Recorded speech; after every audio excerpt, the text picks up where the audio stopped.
TCU has done a nice job in the transfer portal so far this spring, but they desperately need more defensive line help. We'll talk about it next on Locked On Horned Frogs.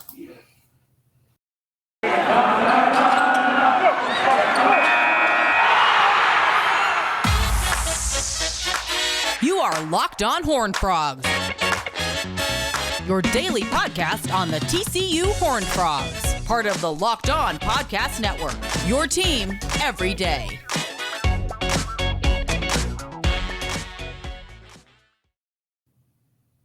It is Locked On Horned Frogs, your team every day. You can subscribe to our YouTube channel. Also find us wherever it is you get your podcast in its audio form. So TCU has done a really nice job, both in the fall and the spring, or fall, I guess, the early transfer window and then the later transfer window in the spring, in adding some talent. I'll quickly run down the names.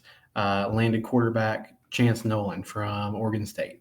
Landed wide receiver Dalen Wright from Minnesota. Landed wide receiver Jalen Robinson from Ole Miss. Rick Abreu from defensive end from ECU. Wide receiver John Paul Richardson from Oklahoma State. Running back Trey Sanders from Alabama. Offensive lineman Tommy Brockermeyer from Alabama. Inside wide receiver / tight end Jack Besh from LSU. JoJo Earl, Alabama wide receiver, and Avery Helm, the Florida cornerback who started a bunch of games in the SEC last year and should be stepping into that CB1 role this upcoming season. So they've done a really nice job, and I'd love to hear your thoughts. You can comment on YouTube. You can also hit me up on Twitter. I'm at something like Steven on Twitter, and let me know what's the other area you think they need to attack from a roster standpoint in the transfer portal. Who else do they need to go get? Who are they missing? Let's get those thoughts in the YouTube chat. What position? Is there a specific player you have in mind? Let me know either here on YouTube or at Simcox Steven on Twitter. But I think this team still really needs defensive line help. I've chatted with some other fans or analysts about the D-line, and one thing that comes up is, well, you got a good freshman class coming in, which you do. But the thing is, like, Marcus Deal and Avion Carter, two of the highest rated defensive line talents that have ever come into TCU. I think they're going to be really good players. Dominic Williams started as a true freshman, but Dom was in during the spring semester. He went through spring camp. I'm skeptical that, two guys that are going to be coming in the fall can contribute immediately. I don't think they'll be able to. I think they'll eventually be good players. And really, for me, it's at defensive end where they need the most help. I feel better about nose tackle. You have Dominic Williams. You had Tico Brown from Missouri State. Before that, he was at Central Michigan. You have a guy like Sonny Misi in the middle who can, take up some room, take up some space. So I think on the interior, they'll actually be overall okay. But how are you going to replace that sack production from Dylan Horton? And I think Caleb Fox and Diamond Mitchell will be the starters there most likely. And I feel okay about that. Caleb Fox didn't have a great spring game. I'm not sure what his spring camp was like. But Rick Abreu giving those guys some spells. Paul Alawale, the redshirt freshman, I think he could be a force as the year goes on. But having more proven production out of that defensive line spot, particularly that edge position, is going to be key. So one player that they're after in the portal right now is Keivie Rose, and he is a big defensive lineman, a strong side defensive end from Louisiana Tech. As a sophomore last year, he had 18 tackles, 2 sacks, and 2 forced fumbles. He stands at 6'3", 303 pounds. So you just immediately hear over 6 feet tall, over 300 pounds, has that size, has that ability. And the past couple of years, we'll look at his numbers here. He's got 3.5 sacks overall in his career. In 2020, had 23 tackles, half a sack. In 2021, had 25 tackles, 1 sack overall, got to the quarterback more in 2022. So you've seen that production. You see the potential there with that huge size. He'll have multiple years of eligibility. The issue with Rhodes is he's getting attention from a lot of really good schools. Arkansas, Ole Miss, Missouri, Colorado, West Virginia, Miami, Mississippi State, and Virginia Tech have all reached out since he entered the portal. TCU has offered him, and according to Jeremy Clark from Horned Frog Blitz, he visited TCU last weekend. And you can go to that website if you want more information about how that went and where they might be in the mix. But Keivie Rose, in my mind, is the big number one target moving forward. I think they could add another wide receiver, another outside wide receiver if they want to. I wouldn't mind another offensive lineman just because I feel like you can never have enough depth there. I mean, I think they're set now at QB. I feel like they're set at running back. I feel like linebacker and, secondary, they're set. It's really, in my mind, just the defensive line. That's kind of the glaring issue now. And I just want someone with more proven production. Rose, the stats aren't eye-popping, but Abreu, you're really – from ECU, it seems like you're really banking on potential and possibility of making him a better player. Rose is somebody who's at least started a number of games at Louisiana Tech. And Tico Brown's kind of in that same way. He played a lot at Missouri State, but it feels like he's more of a depth piece. You have to have somebody coming off the edge. I feel really good about the secondary. I think Avery Hellman and Josh Newton are going to be great corners. And then behind them, you got guys like Mason White and Shannon Canada. These safeties, I think, with another year under Joe Gillespie, are going to be really solid.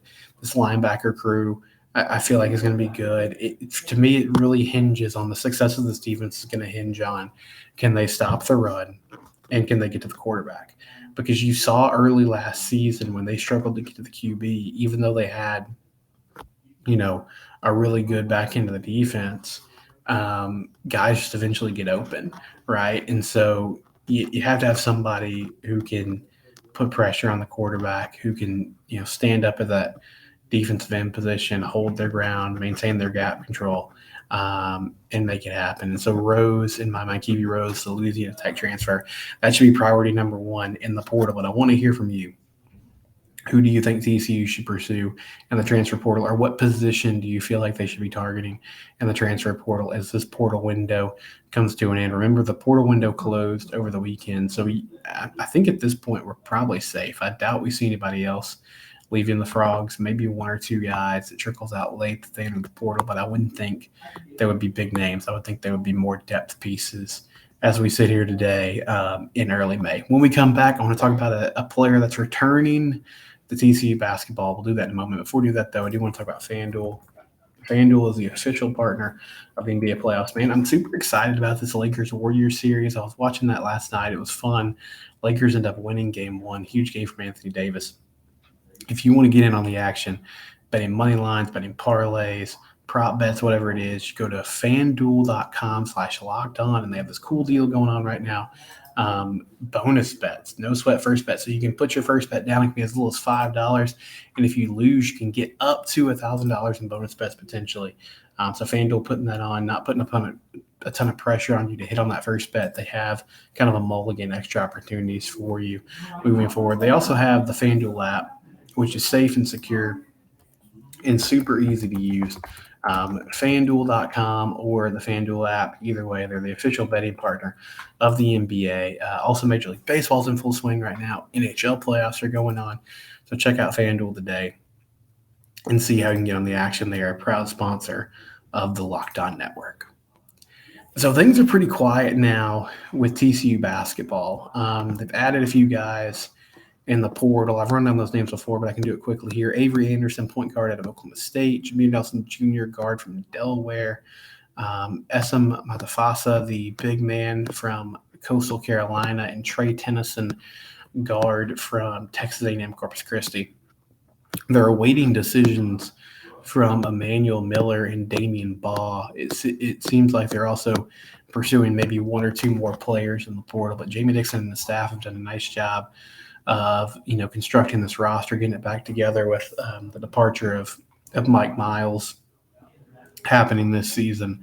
And really you're going to have a pretty new look roster next year. But one player that's coming back, and I think I mentioned it when it happened, but I didn't really talk about it in depth. And I just want to talk about this guy because I think fans are kind of getting it wrong when it comes to Chuck O'Bannon. So Chuck O'Bannon Jr. is coming back again, and you might say, how is he still playing basketball? He's literally played 6 years of college basketball, and because of red shirts and COVID years, Chuck still has the opportunity to play ball. And so he's coming back for next season to play for TCU. And I saw a lot of people grumbling about this. Last year, Chuck really struggled shooting the ball. He shot 36% from three in the 2020-2021 season. And then last year, shot 33% from three, averaged 9.5 per game, or excuse me, 2 years ago, I should say, and really heated up like towards the end of the year. I remember had a huge game against Arizona and had, some big shots against Seton Hall and that huge win for TCU. And then this past season, only 31% from three, averaged 7 points a game, 38% overall from the field, just really struggled to hit shots. Did hit some big shots in the Big 12 tournament against K-State in that game. But, I mean, I remember that final game against Gonzaga had a lot of open threes and just could not knock it down. And so I saw the typical response of, why is this guy coming back? Like, this is, can we find somebody else? I'll say this about Chuck. Yes, his shot struggled last year, and he has a very unorthodox shot. I mean, he's been playing basketball for a long, long time. I don't think his mechanics are going to change. I wish he would try to change his mechanics, because I think he's got, he's obviously shooting the ball at a pretty good clip with whatever it is he's doing. But anyway, I think that ship has sort of sailed, right? But when his shot was not falling last year, some things that he did really well. He was an excellent defender. He was somebody that would get down there and get rebounds. He had to guard a lot of different players. Like, he ended up having to guard the 4 and the 5 sometimes in games because of Eddie Lampkin being out, and then eventually the departure of Eddie Lampkin. They asked him to do a lot on the defensive end of the ball. They asked him to do a lot of little things. Or honestly, they didn't even really ask him to do that. He just kind of stepped up and did it. And I get the frustration with Chuck and players like him, which Jamie Dixon seems to have a lot of guys that fit this mold. I mean, Micah Peavy is a great on-ball defender, super athletic, scored the ball somewhat better last season, but still is not, a great shooter. And he's one of those guys that you're like, man, if you could just develop a consistent three-point shot, like, there's an NBA future for you with your athleticism and your ability to harass people on the ball and with your length, and how you can defend the guards. But I think Chuck's going to be a good, solid contributor for TCU basketball next year. He's super experienced, good leader. You're going to have a lot of new faces. I feel like he can be a steady presence. Hopefully he can shoot the ball better. I think he will. But bottom line is, like, he does positive things on the floor. And I think you have to have guys like that on your team who are willing to kind of do the dirty work and do the little things that win you games. And honestly, sometimes TCU didn't excel at that, and that's why they lost some games down the stretch. So Big 12 basketball is tough. It's going to be even tougher this coming year with Houston and Cincinnati joining the fray. But I would just tell people, be patient with Chuck O'Bannon. I think he's a good presence to have on the floor. I feel like he'll be a good kind of mentor and leader for these young guards that are coming in as transfers. For some of these freshmen like Jace Posey and Isaiah Manning, who'll be hitting the floor for the first time this season. And, we got to see how it all plays out. Jameer Nelson Jr. scored the high clip at Delaware. I kind of want to see what he'll look like in a Power 5 setting. But at least on paper, this looks like a solid roster and a team that can compete at a high level. And given what TCU basketball has been through in the past, I think that's sort of the floor that you want to start with, and then hopefully they can build on that as the year goes on. I think Jamie's done a good job of identifying talent and finding guys who can play in the portal so that we're not in a complete rebuilding situation next season. But Chuck O'Bannon's coming back, and I know some fans are not stoked about it, but I'm excited because I think he's a good player, and I think he just does some little things that you have to have him do. And so we'll see how that plays out in the next few months. We'll wrap things up next. This is Locked On Horned Frogs. It's your team every day. So TCU baseball, they run ruled UT Rio Grande Valley 14-4 on Tuesday. Curtis Byrne had a 2-run home run to end it. Curtis is kind of heating up. So it was Elijah Nunez, which is a welcome sight. They played Cal State Fullerton in a non-conference series this weekend, and then 2 more conference series against Baylor and Kansas State to close out the regular season before the Big 12 tournament starts. So it's May, it's crunch time. TCU baseball needs to start getting better, needs to start getting on a roll here. We'll see if they can do that. We'll actually have a special guest on tomorrow's show to talk TCU baseball specifically. We haven't done a lot of that this year, but Jacob Davis from KTCU, he covers the team. He'll be on tomorrow's show to talk about TCU baseball more in depth as they kind of prep here for an end-of-season run and hopefully into the postseason, even though their chances have taken a big hit with these recent series losses. We'll be back tomorrow again. Locked on Horned Frogs. It's your team every day.